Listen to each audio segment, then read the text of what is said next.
If you found this video helpful, please like, subscribe, and hit the bell icon for more science content. Our planet is a world of immense power. Forces deep within the Earth shape the ground beneath our feet. Sometimes this hidden power is unleashed with sudden, unimaginable violence. This is the birth of a tsunami, a pulse of pure energy traveling at the speed of a jetliner, yet almost invisible on the surface. A force capable of erasing cities is moving silently towards an unsuspecting coastline, carrying the raw power of the planet's core. The most common cause is a massive undersea earthquake. The force released is equivalent to thousands of atomic bombs detonating at once. This unseen force is a reminder of the planet's untamed nature, a sleeping giant beneath the waves. The tsunami travels in disguise across the deep ocean. But as this energy approaches land, a dramatic transformation begins. The wave's speed decreases, but its energy converts into height. The swell begins to build into a terrifying and unstoppable force. It is often described as a wall of water. This wall can be tens of meters high, that moves inland with relentless momentum. The sheer weight and force of the water can sweep away entire neighborhoods in a matter of minutes, leaving behind utter devastation. The tsunami becomes an abrasive slurry of everything it picks up along its path. It is an act of violent, large-scale erosion. The speed and power of the surge are overwhelming. In a few moments, the familiar world is gone. One of the most deceptive aspects of a tsunami is how the ocean behaves just before the main wave arrives. In many cases, the first sign is the sea may suddenly and dramatically recede. This phenomenon is known as a drawback. Harbors can empty completely, leaving boats stranded. This bizarre spectacle can be fatally alluring. They are completely unaware that they are walking into a trap set by the ocean itself. This receding water is not a gift from the sea. It is a clear and urgent warning. This period of calm is the most dangerous illusion of all. Recognizing the drawback for what it is, a final, silent warning from the planet, is one of the most critical pieces of knowledge. It is a sign to run, not to watch. A common misconception is that tsunamis are a single massive wave. A tsunami is not one wave, it is a series of waves, often called a wave train.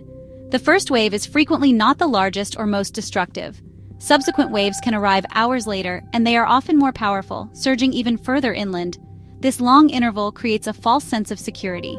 Understanding that a tsunami is a multi-wave event is critical for survival. Official warnings emphasize that the danger is not over until authorities give the all-clear. The 2004 Indian Ocean tsunami and the 2011 Japan tsunami both provided devastating proof of this principle. Nature provides warnings beyond the receding sea. Sometimes the first sign is seismic. The ground itself can offer a clue. If a coastal earthquake makes it difficult to stand, treat it as a tsunami warning. Move to higher ground quickly. Survivors report a strange ocean noise before a tsunami. It's the sound of the approaching wave. These natural warnings are the planet's emergency system. Knowledge, not technology, is key to survival. Understanding Earth's warnings is crucial. Tsunamis are a global threat because their energy can travel across entire ocean basins. The 1960 Valdivia earthquake in Chile generated a tsunami that traveled across the Pacific. It reached Japan, causing significant damage. The Pacific Ocean is the world's most active tsunami zone. However, no coastline is entirely immune. Subduction zones are the primary locations for the massive earthquakes that generate the most dangerous tsunamis. Bays and harbors can act as funnels, amplifying wave height. Understanding tsunamis requires international cooperation. The word tsunami comes from the Japanese language, a combination of meaning harbor and meaning wave. A tsunami is not a wave that belongs to the harbor, it's a visitor from the vast open ocean. A tsunami has nothing to do with tides. A tsunami is better understood as a series of waves, generated by a massive and sudden displacement of water. It is the ocean itself, in its full depth, that is being moved. This explains its incredible speed, its devastating power, and its ability to travel across the globe. To grasp the unique danger of a tsunami, we must compare it to familiar waves. Familiar waves are created by wind, transferring energy to the water's surface. Their influence extends only a few meters down. A tsunami is fundamentally different, born of displacement from below, like an undersea earthquake. This creates a wave involving the entire depth of the ocean. This results in an extraordinarily long wavelength. A tsunami does not break. Instead, it surges. It is not a crashing wave but a fast-rising flood. tsunamis are a source of unparalleled destruction. A tsunami's speed in the open ocean can exceed 800 kilometers per hour. This incredible speed is a consequence of the water's depth, racing across entire ocean basins in less than a day. A ship might sail over a tsunami without noticing anything more than a gentle swell, its true power hidden until the very last moments. As the tsunami approaches land, its speed decreases. The energy converts into destructive height. The challenge lies in disseminating information quickly enough.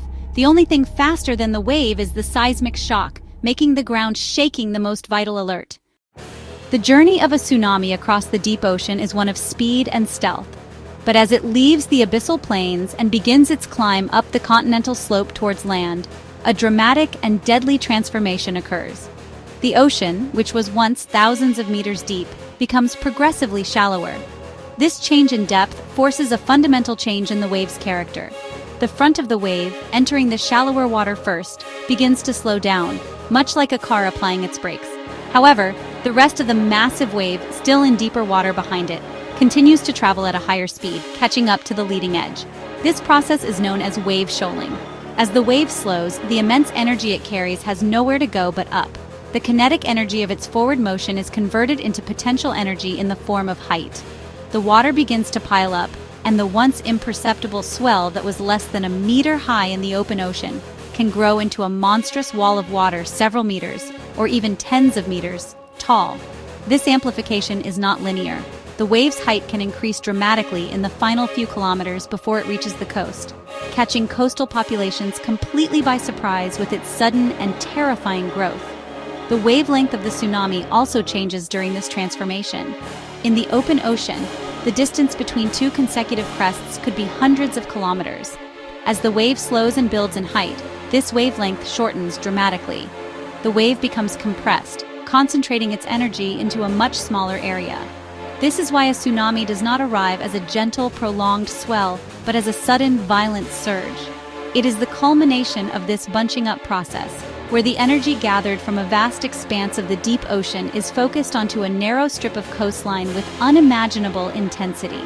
The final form the tsunami takes depends heavily on the local geography of the seabed and the coastline. A steeply sloping seafloor can cause the wave to rise very quickly and break with tremendous force.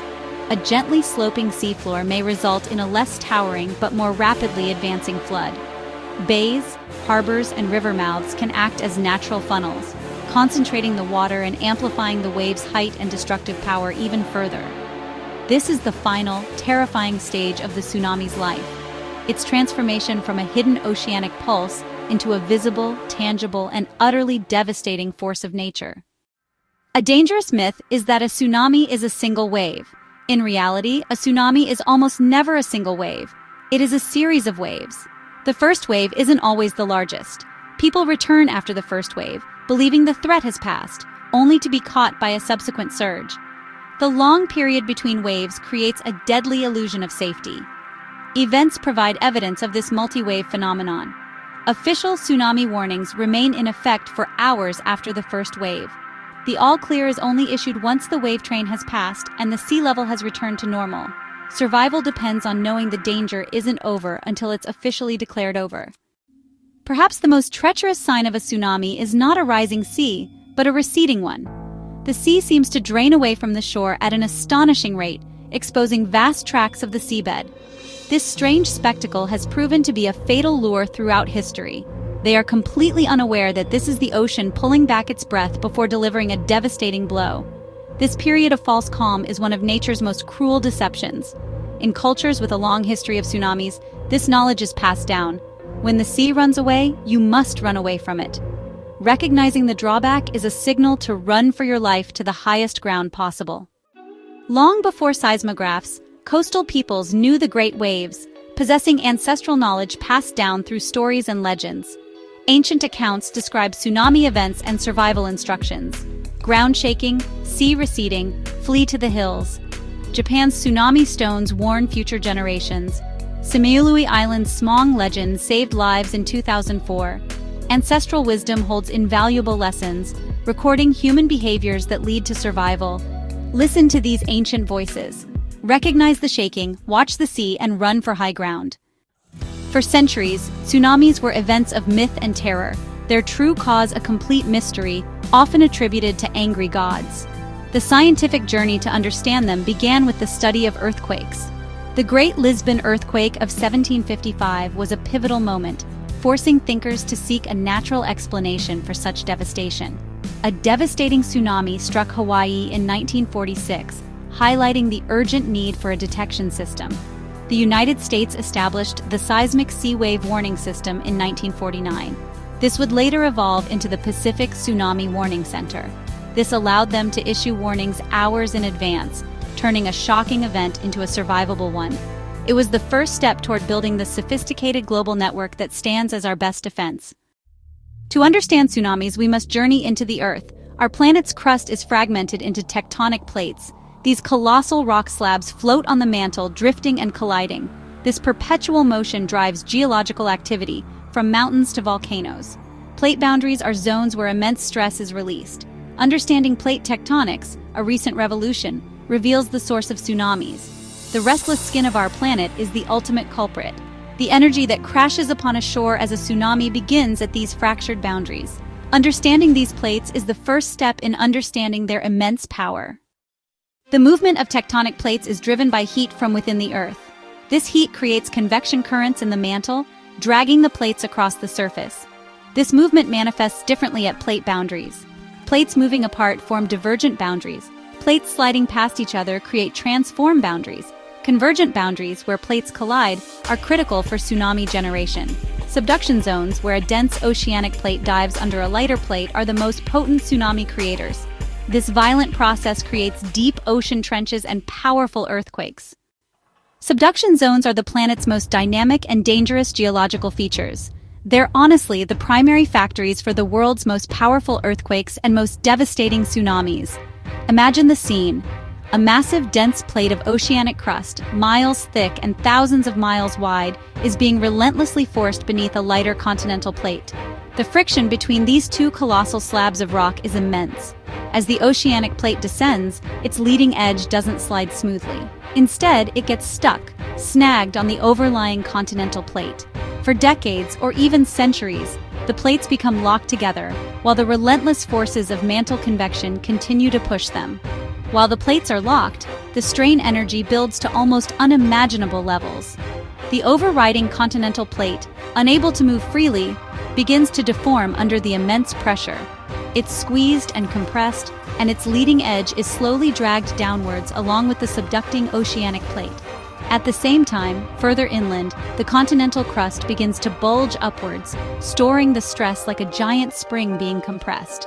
This slow, silent deformation can go on for generations, causing the coastline to gradually subside and the land behind it to rise, all without anyone being aware of the immense tension accumulating just miles beneath their feet. This process explains why the world's most tsunami-prone regions are located along these subduction zones. The Pacific Ocean is famously encircled by them, creating the Ring of Fire, a nearly continuous chain of volcanoes and earthquake sites that stretches from the coast of South America, up through North America, across the Aleutian Islands, and down through Japan, the Philippines, and Indonesia. This is where the vast Pacific Plate and other smaller plates are plunging beneath the surrounding continental plates. The 2004 Indian Ocean tsunami and the 2011 Japan tsunami were both born in exactly these types of powerful subduction zones. The subduction zone is therefore the crucible where the key ingredients for a mega tsunami are brought together. It provides the mechanism for locking two massive plates together, the relentless force to build up centuries of stress, and the potential for a sudden catastrophic release. The energy that will one day move an entire ocean is being patiently stored in the bent rock of the continental plate, waiting for the moment when the friction that holds it in check is finally overcome. The longer the plates remain locked, the more energy is stored, and the more powerful the resulting earthquake and tsunami will be. After centuries, stress in a subduction zone reaches a breaking point. In a fraction of a second, the plates rupture, initiating a megathrust earthquake. The continental plate snaps upwards, releasing energy. The seafloor thrusts upwards, causing a tsunami. Seismic waves radiate, shaking the ground. The shaking can last minutes, a key indicator of a tsunami's potential. the seafloor's uplift acts like a giant paddle, shoving water upwards. The tsunami begins. A tsunami begins with displacement. When the seafloor jolts upwards during an earthquake, it pushes the water above it. This lifts a massive portion of the ocean. An area hundreds of kilometers wide is suddenly raised. Gravity pulls this mound of water back down. It collapses outwards, sending powerful waves in all directions. This is the birth of a tsunami. Subduction zone earthquakes are the most prolific tsunami generators. They set an entire ocean in motion. Volcanic eruptions, especially near the sea, can trigger devastating tsunamis. Massive explosions like Krakatoa displace huge volumes of water, creating powerful waves. Volcanic structure collapse and pyroclastic flows entering the ocean are other triggers. The 2018 Anak Krakatau eruption demonstrated the unpredictable nature of volcanic tsunamis. Beyond the dramatic forces of earthquakes and volcanoes, another powerful tsunami-generating mechanism lurks silently in the depths: submarine or underwater landslides. The continental slopes, those steep drop-offs connecting the shallow continental shelves to the deep ocean floor, are not always stable. They're often vast accumulations of sediment washed out from the continents over millions of years. An earthquake, a buildup of gas pressure, or even just the sheer weight of the sediment itself can trigger a catastrophic failure, causing a massive section of this slope to collapse and slide into the abyss. When this happens, an enormous volume of material, mud, sand, and rock, is suddenly set in motion, displacing the water in front of it and creating a tsunami. While landslide-generated tsunamis may not have the same vast ocean-crossing reach as those from megathrust earthquakes, they can be exceptionally dangerous for nearby coastlines. The waves are often very large at the source and can arrive with almost no warning, as the landslide itself may not produce a seismic signal strong enough to be detected by distant earthquake monitoring systems. The 1998 tsunami in Papua New Guinea, which killed over 2,000 people, is a tragic example, triggered by a submarine landslide that was itself initiated by a moderate earthquake. The potential scale of these events is staggering. Scientific evidence from the seafloor reveals that truly colossal submarine landslides have occurred throughout Earth's history. The Storegga slide, which happened off the coast of Norway about 8,000 years ago, was one of the largest known landslides on Earth. It involved the collapse of an area of seabed the size of Iceland, sending a massive tsunami across the North Atlantic that inundated coastlines in Norway, Scotland, and the surrounding islands. The geological record shows that such megaslides are a recurring, if infrequent, part of our planet's behavior, posing a significant, long-term hazard. This threat is not just a relic of the ancient past. Scientists actively monitor unstable slopes in many parts of the world, from the coast of California to the fjords of Alaska and Norway. Even asteroid impacts in the ocean, though exceedingly rare, represent another form of displacement that could trigger a mega tsunami. All these mechanisms, earthquakes, volcanoes, and landslides, share a common principle. They all involve the sudden, large-scale displacement of a massive volume of water. It's this fundamental act of moving the ocean itself that unlocks the energy to create nature's most powerful and far-reaching waves. Regardless of the trigger, the initial event is all about a massive and rapid transfer of energy. The efficiency of this energy transfer determines the tsunami's power. A vertical uplift acts like a piston, lifting the water column and creating a large, low mound on the sea surface. Gravity pulls this down, initiating an oscillating motion that creates the tsunami wave train. Once created, the tsunami wave efficiently transports this energy across vast distances. Ultimately, a tsunami is energy conversion on a planetary scale, explosively released and transferred to the water, creating a wave. It was December 26, 2004. Across the Indian Ocean coastlines, it was a time of peace. In the West, it was Boxing Day. In Thailand, it was peak tourist season. In Aceh, Indonesia, it was a quiet Sunday morning. The seas were calm, the weather was beautiful. Millions began their day unaware of the cataclysm brewing beneath the waves. Unlike the Pacific, the Indian Ocean had no tsunami warning system. Public awareness was tragically low. This lack of awareness would prove devastating. The rhythm of life was normal, peaceful. Children played, unaware that the geological clock had run out. The serene paradise was a fragile facade, unknowingly poised on the brink of disaster. It would change the world's perception of natural hazards forever. At 7:59 a.m. local time, deep beneath the Indian Ocean, southeast of Banda Aceh, the breaking point was reached. The Indo-Australian plate slipped, rupturing a section of the subduction zone fault. This megathrust event unzipped the seabed for over 1,200 kilometers. Releasing energy equivalent to 23,000 atomic bombs, the earthquake registered a magnitude of 9.1. The rupture thrust sections of the seabed upwards, displacing the ocean and creating a tsunami. A silent and deadly messenger began to radiate outwards. The northern tip of Sumatra was directly in its path. A wave of almost unimaginable power was now on its way. Once unleashed, the tsunami raced across the Indian Ocean at jetliner speed, an invisible threat. On the surface, it was a mere swell, unnoticeable to ships. Its power lay in its immense wavelength and the volume of water it carried. The wave moved swiftly, its true form hidden until it reached unsuspecting shores. The wave radiated outwards, impacting Thailand, Malaysia, Sri Lanka, and India. It took 2 hours to reach India and Sri Lanka. A warning system could have saved lives. Continuing west, it struck the Maldives and Somalia. The world knew of the earthquake and tsunami potential, but lacked a warning system. The silent wave sped across the sea. A disaster of historic proportions was about to unfold. Nowhere was the fury of the 2004 tsunami felt more intensely than in Aceh, on the northern tip of Sumatra. Located just over 160 kilometers from the earthquake's epicenter, it was ground zero. Within minutes of the shaking, a churning black wall of water, estimated to be over 30 meters high, crashed ashore. It surged inland, a roiling mass of seawater and debris, obliterating everything. The Grand Baituraman Mosque miraculously stood firm, providing refuge. The water carried ships far inland. Over 170,000 people in Aceh lost their lives. Banda Aceh became a symbol of the tsunami's power. On Thailand's Andaman coast, holidaymakers watched the sea recede, unaware of the coming danger. Minutes later, a wall of water swept away paradise, leaving devastation and heartbreak in its wake. The tsunami's power crossed the Indian Ocean, striking Africa's coast after a 7-hour journey. Even thousands of kilometers from the epicenter, lives were lost, livelihoods were lost, revealing the disaster's global reach. Amid destruction, stories of survival and courage emerged. Children warning families, strangers saving strangers. In the darkest hours, humanity's resilience and compassion shone through. The tsunami's aftermath exposed a world unprepared, sparking a global commitment to warning systems and disaster readiness.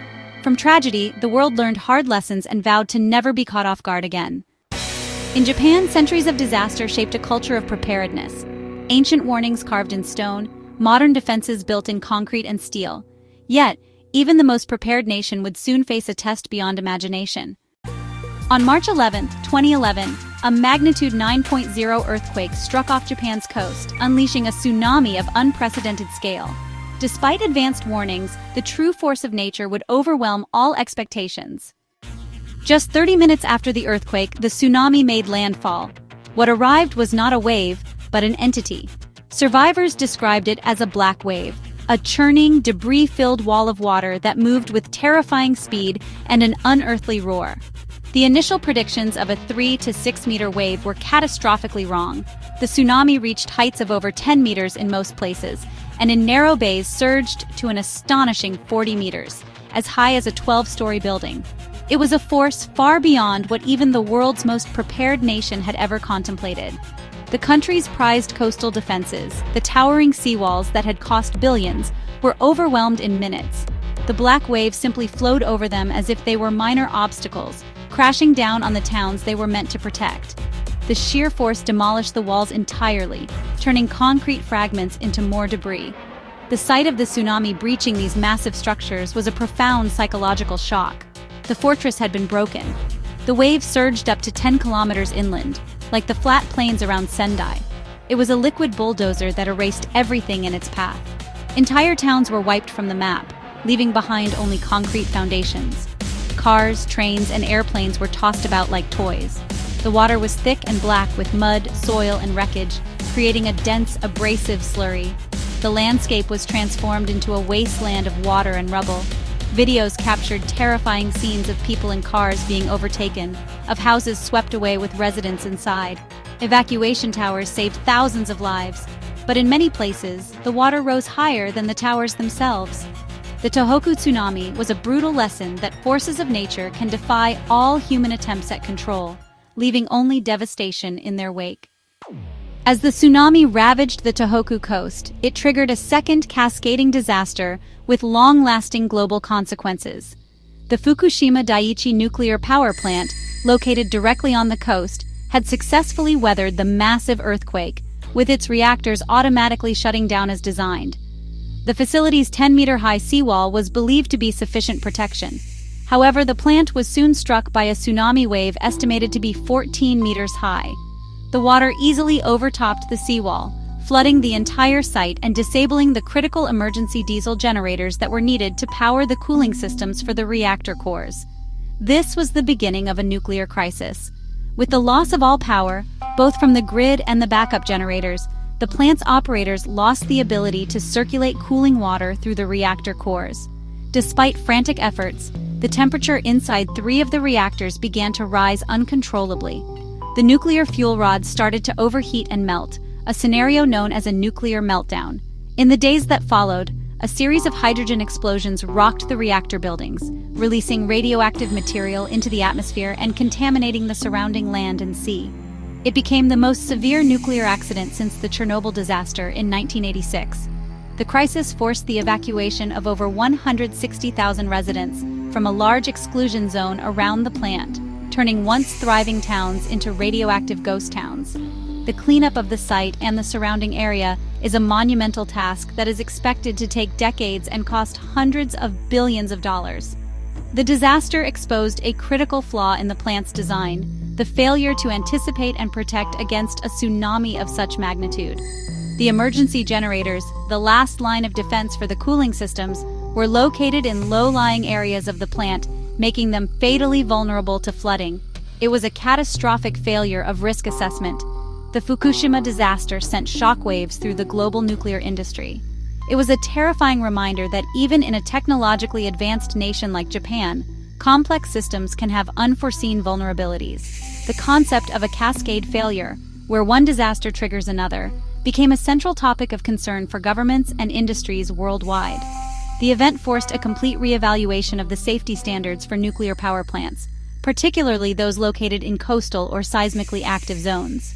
The black wave had not only destroyed towns, it had unleashed an invisible poison and shaken the world's confidence in nuclear energy. Behind the staggering statistics of the 2011 tsunami, the earthquake's magnitude, the wave's height, the economic damage, lies an immeasurable human tragedy. Nearly 20,000 people lost their lives or remained missing. Hundreds of thousands were left homeless, their lives and communities shattered in just a matter of minutes. The stories that emerged from the disaster zone were, honestly, heartbreaking accounts of loss, of last goodbyes over the phone, and of desperate, failed attempts to save loved ones. The tsunami tore families apart, leaving behind a profound sense of grief and trauma that would linger for years to come across the entire Tohoku region. Yet, amidst the devastation, there were countless stories of incredible resilience, bravery, and selflessness. The story of the miracle pine of Rikuzen Takata became a powerful national symbol. In a coastal forest where 70,000 trees were washed away, a single pine tree remained standing, a defiant symbol of hope against a backdrop of total destruction. There were tales of teachers who sacrificed their own lives to ensure their students reached the safety of higher ground, and of town officials who remained at their posts, broadcasting evacuation warnings over loudspeakers until they were consumed by the waves, saving countless lives with their final actions. The disaster also highlighted the strength of Japanese society. The survivors, even in the depths of their shock and grief, displayed remarkable stoicism, discipline, and community spirit. In the crowded evacuation centers, there was no looting, no rioting. People waited patiently in orderly lines for scarce supplies, shared what they had, and worked together to support one another. The spirit of gammon, a Japanese cultural concept of enduring the seemingly unbearable with patience and dignity, was on full display. This incredible social cohesion was a critical factor in preventing the humanitarian crisis from becoming even worse in the immediate aftermath. The recovery would be a long and arduous journey. For years, the landscape remained scarred, with mountains of debris and empty foundations where towns once stood. The psychological recovery was even more difficult, especially for the elderly who had lost their entire social network and the children who had witnessed unimaginable horrors. The 2011 tsunami was more than a natural disaster. It was a deep wound inflicted on the soul of a nation. But it also revealed a profound wellspring of human resilience, a determination to rebuild and to honor the memory of those who were lost by creating a safer future. The failure of Japan's immense seawalls in 2011 was a sobering moment for coastal engineers and policymakers worldwide. It demonstrated a harsh reality. There's a limit to what hard engineering solutions can achieve in the face of nature's most extreme events. The strategy of building walls to simply block a tsunami had failed because the event exceeded the design tsunami, the maximum credible event that the engineers had planned for. This led to a fundamental rethinking of coastal defense strategy, moving away from a singular focus on resistance towards a more multi-layered approach that prioritizes resilience and saving lives above all else. The new philosophy emphasizes a defense-in-depth strategy. This approach combines multiple lines of protection.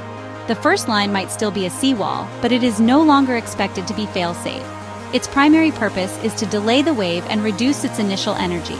The second line of defense involves land use planning, such as elevating coastal roads to act as secondary dikes and creating greenbelts of parks and forests to further dissipate the wave's power.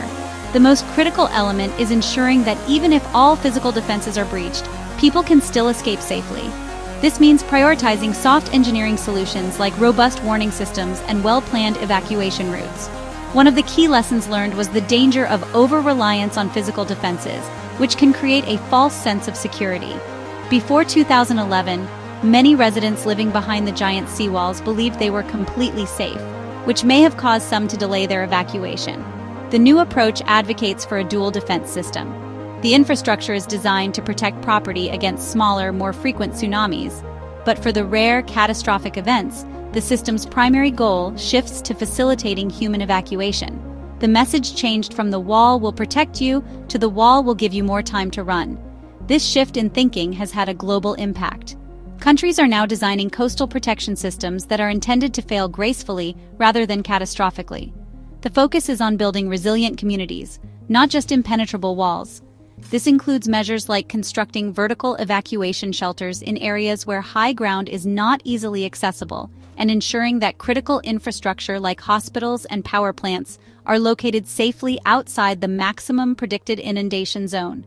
The failure of Japan's seawalls was a costly lesson, but it has ultimately led to a smarter, more realistic, and more life-focused approach to living with the tsunami threat. Japan's tsunami warning system was the best in the world, and on March 11, 2011, it functioned with incredible speed. The initial warning was issued just 3 minutes after the earthquake, a remarkable technological achievement. This swift alert undoubtedly saved tens of thousands of lives, providing the crucial window of time for many to begin their evacuation. However, the event also revealed the system's limitations in the face of an unprecedented black swan event. The initial magnitude estimate of the earthquake was too low, which led to an underestimation of the resulting tsunami's height in the first critical warnings. This underestimation had serious consequences. When the initial forecast predicted a wave of 3 to 6 meters, many people living behind 10-meter seawalls may have concluded that they were safe and did not need to evacuate immediately. It was only later, as more data became available, that the warnings were revised upwards, but by then, it was too late for many. This highlighted a critical challenge: how to communicate uncertainty and the potential for a worst-case scenario in the very first minutes of a crisis, when data is still incomplete. The disaster prompted a major overhaul of the warning system's methodology and communication strategy. In the aftermath, Japan's meteorological agency revised its procedures. Now, if an earthquake of a similar magnitude occurs, the system will not initially issue a specific height prediction. Instead, it will broadcast a simpler, more powerful message, using stark terms like massive or huge and urging immediate evacuation to the highest possible ground under the assumption of a worst-case scenario. The focus shifted from providing precise numbers, which might be wrong, to conveying the gravity of the threat in the most direct and unambiguous way possible. The goal is to trigger an immediate behavioral response, not an analytical one. The 2011 tsunami also demonstrated the power of low-tech communication.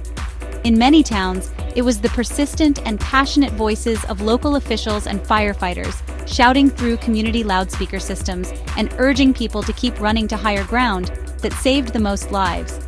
They continued broadcasting even as the waves approached, often sacrificing themselves in the process. This human element proved just as vital as the sophisticated technology. The lesson was clear. A successful warning system requires both cutting-edge science to detect the threat and clear, powerful, and relentless communication to ensure that the warning is understood and acted upon. The 2011 Tohoku tsunami was, of course, a Japanese tragedy, but its impact resonated globally, fundamentally changing how scientists, governments, and industries around the world perceive and prepare for low-probability, high-impact events. The disaster served as a stark warning that even the most prepared and technologically advanced nations could be overwhelmed. The term beyond design basis event, which was once a niche concept in engineering, entered the mainstream vocabulary almost overnight. The world watched in shock as Japan's defenses failed, forcing a global re-evaluation of what actually constitutes a worst-case scenario for every type of natural hazard. The most immediate ripple effect was definitely felt in the nuclear industry. The Fukushima Daiichi disaster prompted safety reviews of nuclear power plants worldwide. Countries like Germany and Switzerland decided to phase out nuclear power entirely, while others implemented stringent new safety requirements, known as stress tests, to assess the resilience of their plants to extreme external events. The disaster exposed the hidden vulnerabilities in complex technological systems and really underscored the need for a more holistic approach to risk assessment. The scientific community also learned profound lessons. The Tohoku earthquake was larger than many seismologists thought was even possible for that particular subduction zone, forcing them to revise their models of seismic potential around the world. The event spurred a new wave of research into the physics of megathrust earthquakes and the dynamics of tsunamis. This led to improved hazard maps and more accurate tsunami modeling, which have since been used to update building codes and evacuation plans in vulnerable coastal regions from the Pacific Northwest of the United States to the shores of South America. Ultimately, the 2011 Japan tsunami was a humbling event for humanity. It was a powerful demonstration of the limits of our ability to predict and control the natural world. It taught us that preparedness is not a static state of being, but a continuous process of learning, adapting, and questioning our assumptions. The tragedy in Japan served as a global wake-up call, highlighting our shared vulnerability in an interconnected world.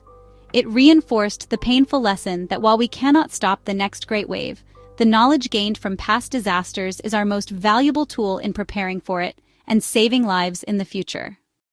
After the devastating tsunamis of 2004 and 2011, humanity resolved to build a better shield, a global network of sensors and systems designed to detect a tsunami at its very birth and track its journey across the ocean, buying precious time for coastal communities to save themselves.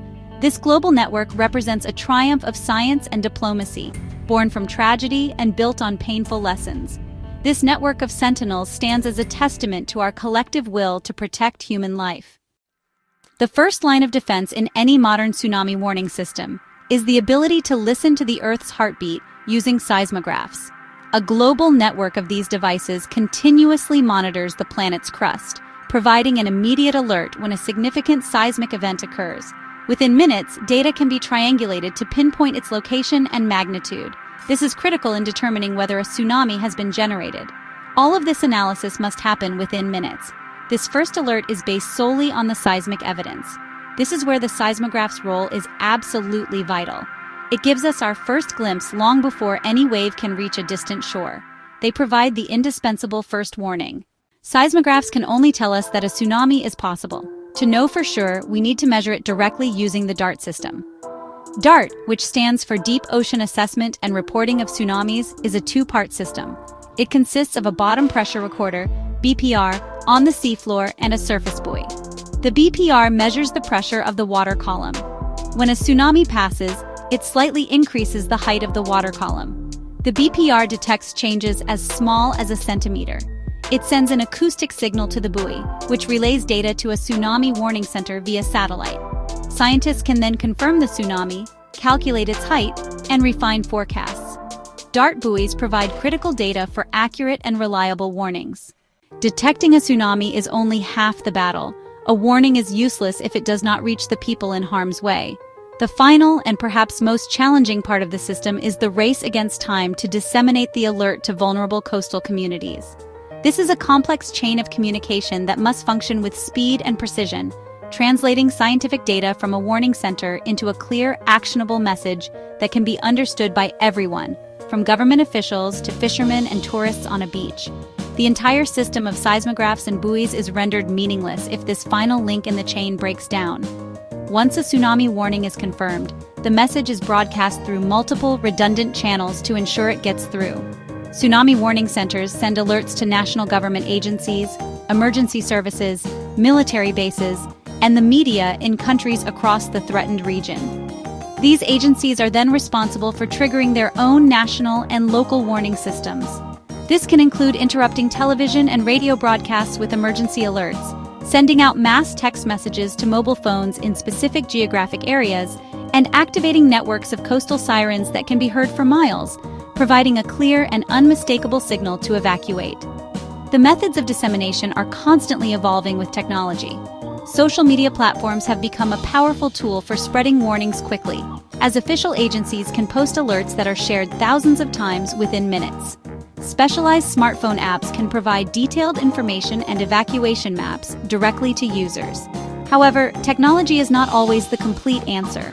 In many remote or less developed areas, these high-tech solutions may not be available. In these cases, low-tech methods remain vital, such as police or volunteers driving through communities with loudspeakers, or even traditional methods like ringing church bells or mosque drums to signal danger. The goal is to create a resilient, multi-layered communication strategy where no single point of failure can prevent the message from getting out. The lessons from 2004, where the information existed but the communication channels did not, have been learned. Today, the race against time involves a complex interplay of satellites, undersea cables, broadcast towers, and human networks, all working in concert. The success of this immense effort is measured in the minutes and hours of advance warning it provides. Precious time that allows people to move from a position of danger to a place of safety, turning a potential catastrophe into a survivable event. Ultimately, the most advanced technology in the world cannot save a single life if people do not know how to respond to a warning. The final and most critical component of any tsunami defense system is the human element, public education, and practiced evacuation plans. A siren is only effective if people understand it means they must run to higher ground. A text message alert only works if the recipient takes the threat seriously. Therefore, sustained public awareness campaigns and regular, realistic drills are the true foundation of community resilience. Technology can provide the warning, but only people can save themselves. Effective tsunami education begins long before a disaster strikes. It involves teaching people to recognize both the natural warning signs, a strong earthquake, a receding sea, a strange ocean roar, and the official alerts. In tsunami-prone regions, this education is integrated into school curriculums from a young age. Communities work together to identify their local hazard zones, map out clear evacuation routes, and designate safe assembly areas on high ground. These routes are marked with clear, universally understood signage, ensuring that even visitors and tourists can quickly find their way to safety. Preparation must be a part of the local culture. Regular evacuation drills are essential for turning knowledge into instinct. These drills, often conducted annually, simulate a real event, allowing communities to practice their response in a controlled environment. Sirens sound, alerts are broadcast, and people walk or run their evacuation routes. These exercises identify weaknesses in the plan, a route that becomes a bottleneck, an assembly area that is too small, which can then be corrected. They build muscle memory so that when a real warning is issued, people react automatically and without panic, knowing exactly where to go and what to do. The drills in Japan before 2011 are credited with saving tens of thousands of lives. This focus on the human element represents a shift from a purely technological approach to a holistic, community-based one. It recognizes that hardware like buoys and sirens must be paired with software in the form of human knowledge and preparedness. A truly tsunami-ready community is one where every citizen understands their risk and knows their role in the safety plan. It is this combination of cutting-edge science and grassroots education that offers the best hope for the future.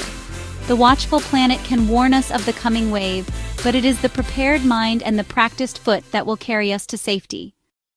We've journeyed from the Earth's violent depths to vulnerable coastlines, witnessing nature's raw power in past tragedies.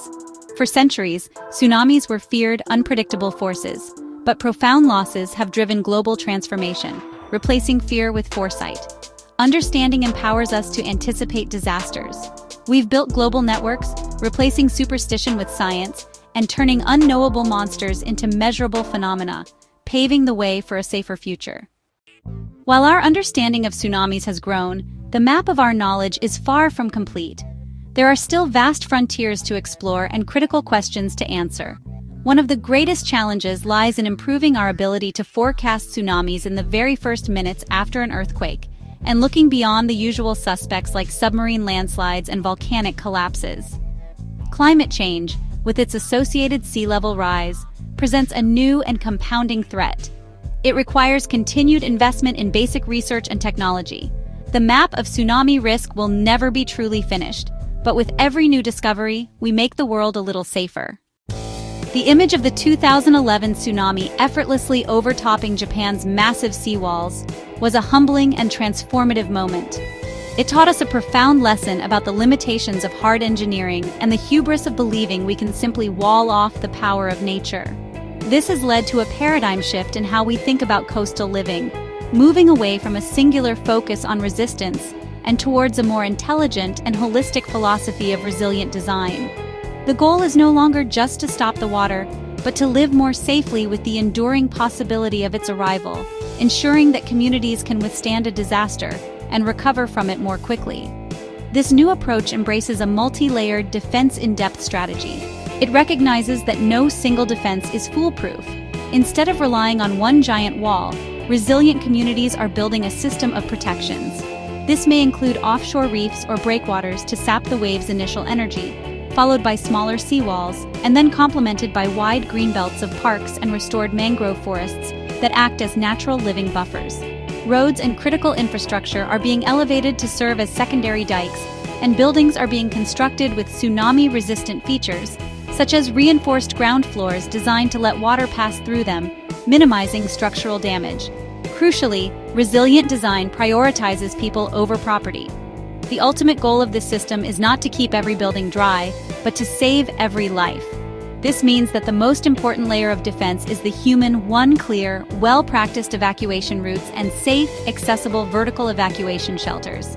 These structures, built to withstand the force of a wave, provide a life-saving refuge in flat, low-lying areas where high ground is out of reach.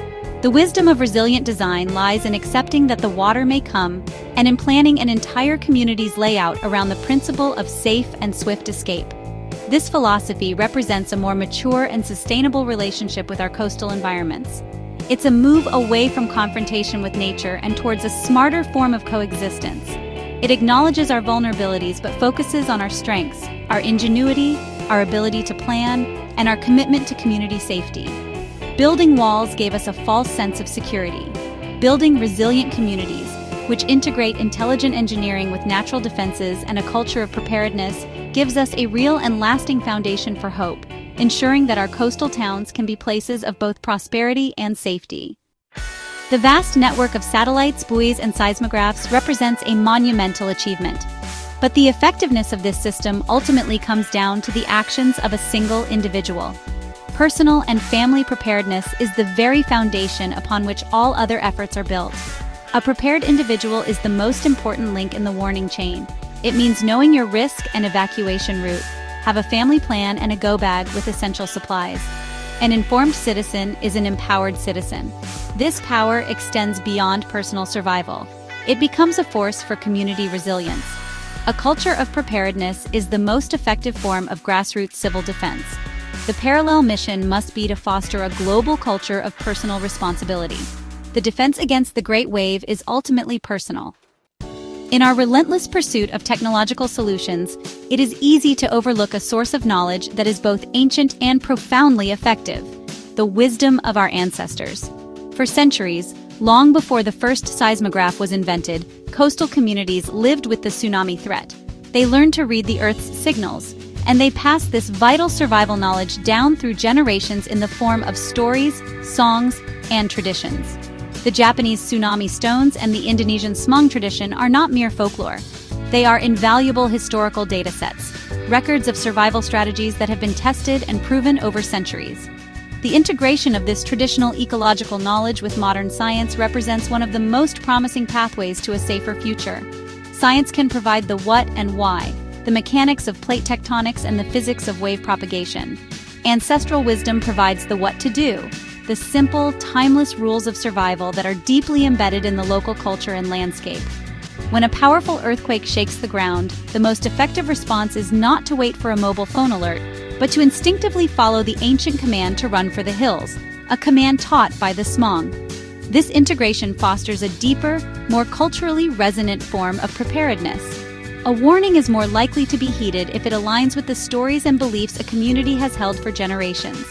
By honoring and incorporating this ancestral knowledge, emergency planners can build trust and create preparedness strategies that are more readily accepted and adopted by the local population. It is a process of listening to the land and to the voices of those who have lived on it the longest. This approach recognizes that the most resilient communities are often those that weave the threads of their past into the fabric of their future. The ancestor's voice reminds us that technology is a tool, not a panacea. The most sophisticated warning system in the world can fail, but the fundamental knowledge of what to do when the ground shakes for a long time or when the sea suddenly pulls back is a form of wisdom that is both robust and timeless. As we move forward, we must walk on two legs, one leg firmly planted in the ever-advancing world of science and technology, and the other firmly planted in the rich, deep soil of ancestral wisdom. By listening to the voices of the past, we can better protect the lives of the future. A tsunami knows no borders. The tragedies remind us of our interconnectedness. The future of tsunami safety depends on international cooperation. This is a testament to what can be achieved when the world works together. We must be a community of nations united by a common purpose. Investing in the safety of others is also an investment in our own, ensuring that the lessons of the past truly do protect the people of the future. Our journey concludes where it began, with the immense and untamable power of our planet. The forces that drive plate tectonics and give birth to tsunamis are the same forces that create the oceans and continents, the very forces that make our world a habitable place. Tsunamis are not an anomaly, they are a fundamental expression of the dynamic, living nature of the Earth. They have occurred for millions of years, and they will continue to occur for millions more. We cannot stop the next great wave. We cannot halt the grinding of the plates. We must therefore learn to live with wisdom and respect upon this restless planet. This realization is not a cause for despair, but a call for humility and ingenuity. It forces us to accept our true place in the natural world, not as its masters, but as its inhabitants, subject to its laws and rhythms. This humility is the starting point for a more intelligent and sustainable way of life, particularly along our beautiful but vulnerable coastlines. It encourages us to design with nature, not against it, to listen to the Earth's warnings, and to prioritize the preservation of life above all else. The enduring presence of the tsunami threat is a constant reminder that our survival depends on our ability to adapt. The story of the tsunami is, in the end, a story about humanity. It is a story of devastating loss and unimaginable grief, but it is also a story of incredible resilience, profound courage, and the remarkable power of knowledge. In our response to this threat, we see the best of what we can be: collaborative, innovative, compassionate, and driven by a collective desire to protect one another. The science we have developed, the systems we have built, and the awareness we have fostered are all testaments to our capacity to learn from tragedy and to create a safer world. The wave will endure, but so will the human spirit. Our journey of understanding is ongoing, and our work is never truly done. We will continue to watch, to listen, and to learn, using the knowledge we gain to shield our communities and save lives. For while we cannot stop the great waves from coming, we have proven that we can see them on the horizon. And in that vision, in that foresight born from science and shared in solidarity, lies our greatest strength and our most enduring hope for the future. If you found this video helpful, please subscribe and hit the bell icon for more science content. Your support helps us bring you more stories about the wonders and the challenges of our dynamic planet. Together, we can stay informed, stay prepared, and stay inspired. Like and subscribe for more.